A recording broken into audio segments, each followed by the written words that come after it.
पिया काहे करेला तू नहीं नहीं पिया। कितना मानती हो यार। हतना मन फूट जाइब मोटाई हो दादा। मुँह छोटा कैसे घोटाई हो दादा। अरे आई हो दादा, अरे आई हो दादा। तमे हरी मिलल बिया हमारा के गाई हो दादा। दोनों बेरा तू बना के पी हो जाए हो दादा।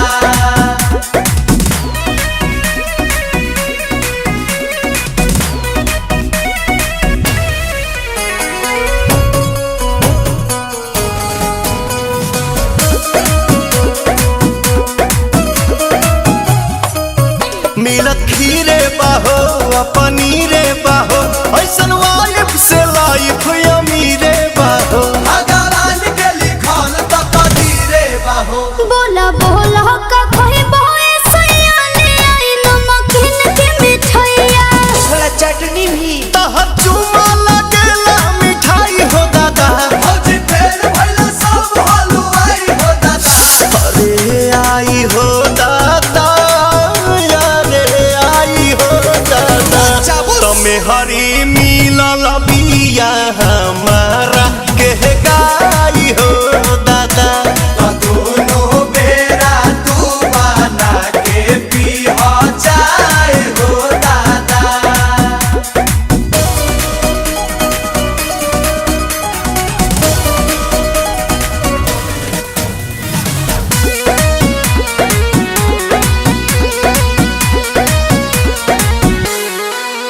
मने आंसू के हो प्रियांशु के हो, ई तो जान ही पवन बेआसू के हो। रोजे गोड़वा दबावे सासू के हो।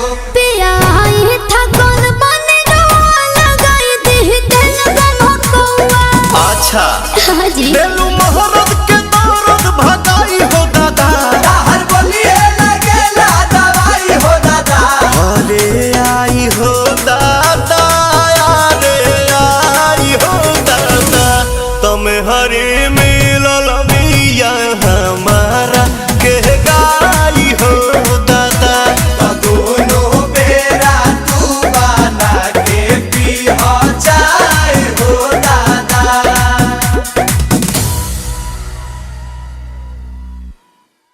अरे आई हो दादा, अरे आई हो दादा।